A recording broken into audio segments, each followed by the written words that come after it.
अनुपमा कहब तो हम कबे आ एगो गाना गा दीजिए ना, जिंदगी में जहर एगो गा दीजिए, एगो गा दीजिए ना।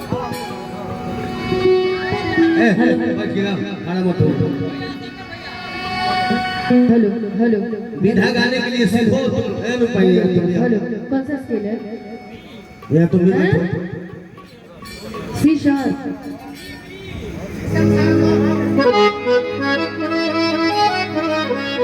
कुछ खाटी चीज होते बेटा आज ये तो बुझा था कि कव्वाली होता है राह चलेला टटोके ला सोनार राजा जी अरे जिया जिया जिया वाह वाह बना की राह अरे चलेला टटोके ला सोनार राजा जी का बता गाओ गाना गाओ तनी गाना खाली ना हो विधा गावा रवा बता सके काहे नथिया बढ़वल राजा जी काहे नथिया बढ़वल राहे चलेला टटोके सोना राजा जी काहे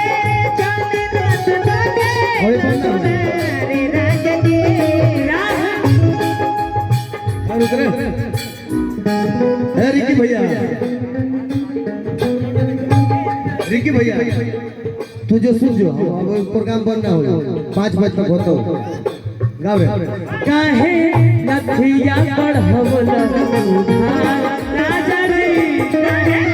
नथिया बढ़वल राजा जी तू गोपाल फुआ के गाना गा हां गाओ तनी नु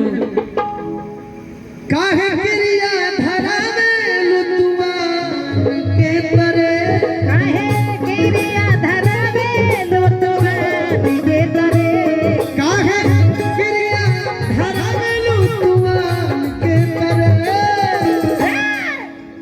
ओकरा के उससे गोली बोले तो हम गा सकिना कि तू पुतरी में रखी परान के तरे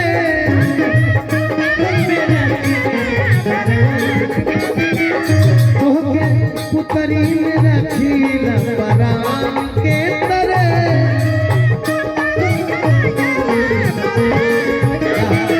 अब हो फूफा के गावे अनुपमा फूफा गाओ हेलो हेलो भैया हेलो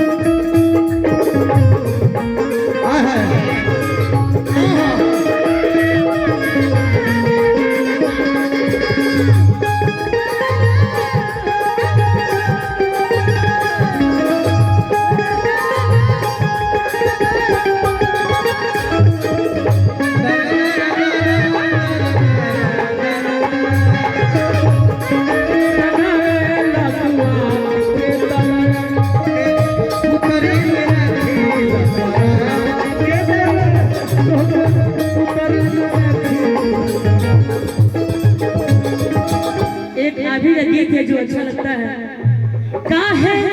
छुइए के छोड़े लखा जनवा राजा जी काहे छुइए के छोड़े लखा जनवा राजा जी काहे छुइए के छोड़े लखा जनवा राजा जी जनवा खोलिए के ले लो ए जनवा राजा जी जनवा खोलिए के ले लो जनवा राजा जी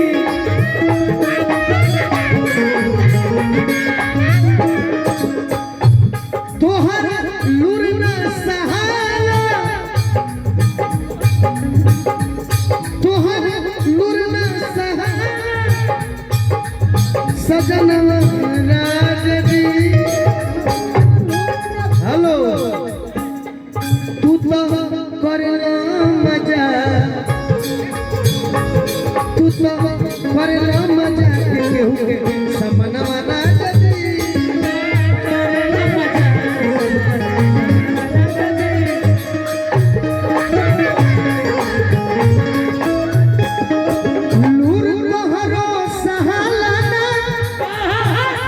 सजनवा राजा जी बहुत करताड़ आजू पैखानवा राजा जी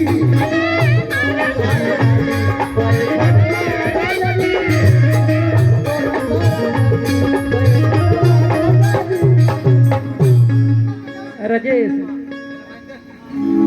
अनुपमा तुम कुछ गाओ यार बाप रे बाप।